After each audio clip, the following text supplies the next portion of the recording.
Halo guys, welcome back to my channel di Faune.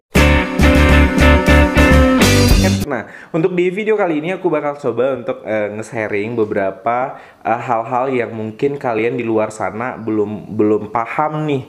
Nah, caranya seperti apa gitu kan. Nah, tapi aku mau ngebahaskan tentang hal-hal singkat antara kegiatan kita. Banyak orang bilang kalau misalnya lu tuh terlalu banyak kegiatan emang nggak lelah gitu. Emang lu nggak capek, emang lu kan butuh ekstra, lu kan butuh tenaga gitu. Nah, sebenarnya adalah hal yang perlu kita lakukan di saat lu ngelakuin semua hal, semua kegiatan dalam kegiatan lu sehari-hari adalah lu harus nikmatin dulu gitu loh. Nah, jadi kalau misalnya lu udah suka, lu udah suka nih misalnya kan, lu udah suka sama kegiatan yang lu lakuin gitu, lu udah fokus, lu udah seneng. Jadi sebanyak apapun kegiatannya menurutku kita akan bisa untuk laluin itu gitu loh. Nah, yang jadi permasalahan adalah banyak orang yang merasa apabila dia melakukan suatu kegiatan yang seabrek gitu ya, dia ngerasa nggak mampu. Padahal dia belum mencoba untuk melakukan kegiatan-kegiatan yang dia bahkan belum pernah lakukan itu. Karena kalau kita berpikir ya, tujuan kita kan melakukan kegiatan agar kegiatan yang kita buat itu menjadi produktif buat kita. Ya, nah jadi kalau udah produktif sih kita ngapain harus mikir lelahnya gitu kan. Jadi apapun itu tetap harus kita lakuin agar semua yang kita buat itu menjadi lebih produktif, ya kan? Nah, jadi caranya gimana nih?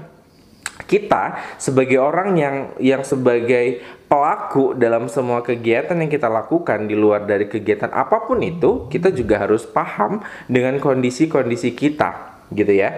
Nah, kita harus tahu juga schedule-nya kita apa. Kita juga harus paham nih cara kita membaginya gitu. Kita juga harus bisa untuk menyesuaikan satu target dengan target yang lain. Mungkin di obrolan sebelumnya aku udah pernah ngebahasan kalian tentang bicara goals ya. Jadi kalau kita udah punya goals, seabrek apa kegiatan yang udah kita lakukan, kalau tujuan kita untuk goals, mungkin kita akan lebih gampang, kita akan lebih cepat untuk mencapainya gitu ya. Nah, tapi banyak juga kok orang berpikir, ya elah gue nggak harus seabrek, tapi gue udah bisa mencapai apa yang gue mau. Ingat ya, yang orang lihat dari apa yang kita lakukan, itu bukan prosesnya, tapi hasilnya. Nah, tapi yang gue mau adalah dengan proses yang kita lakukan, kita bisa belajar untuk lebih dewasa. Kita bisa belajar dari pengalaman yang udah kita dapat dari proses tadi. Sehingga dengan kita udah melalui proses-prosesnya, lalu kita bisa menjadi orang yang berhasil gitu.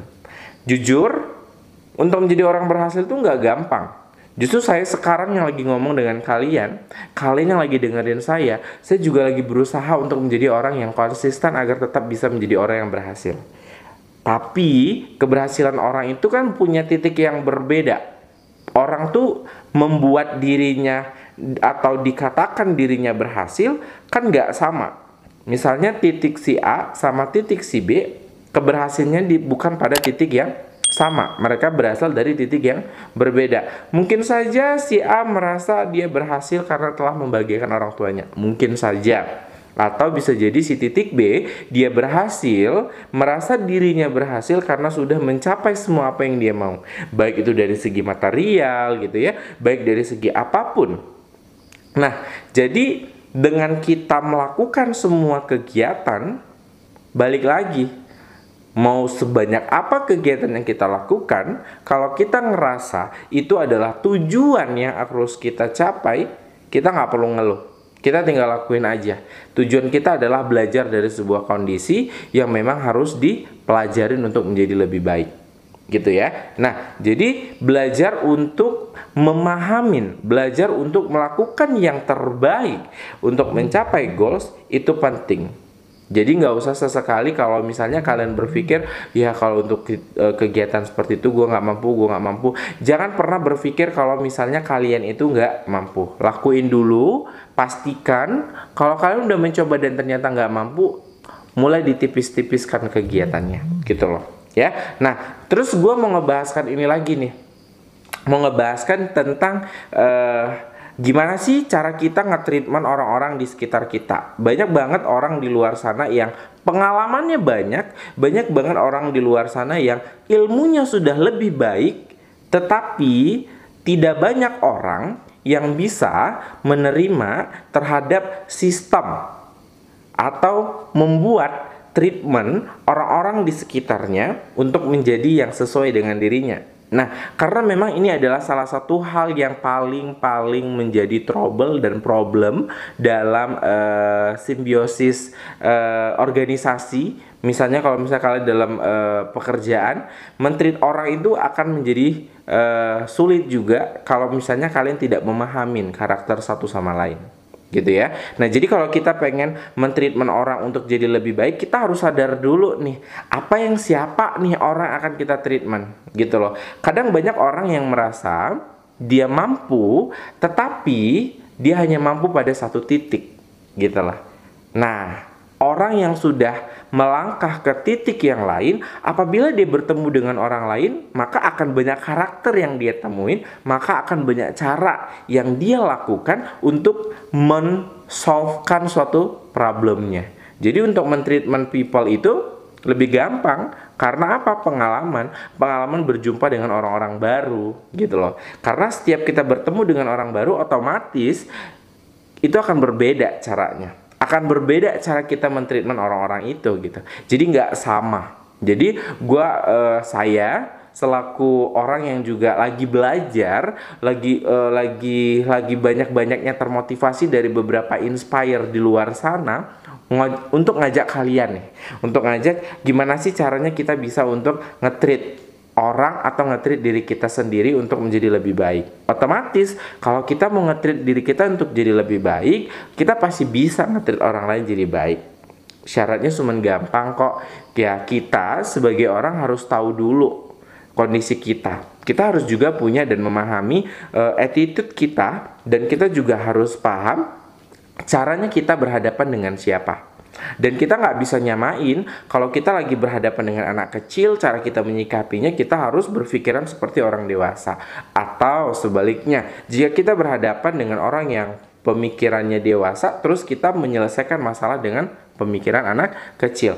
Jadi hal-hal itu harus kita bisa menempatkan posisi. Kita harus jadi apa untuk menyelesaikan suatu masalah, baik itu sederhana ataupun yang rumitnya. Nah, jadi sebenarnya di dalam pekerjaan atau di dalam lingkungan apapun itu, tidak hanya dalam sebuah instansi, tetapi dalam sebuah pertemanan. Apapun itu, jika kita sudah paham terhadap orang-orang yang di sekitar kita, maka kita insya Allah akan bisa men-treatment mereka dengan lebih baik. Nah, dari situ kita belajar, oh seperti ini ternyata karakter-karakter yang memang harus kita pahamin, yang harus kita hadapin gitu. Sehingga kita juga bisa lebih menambah level dari cara development people.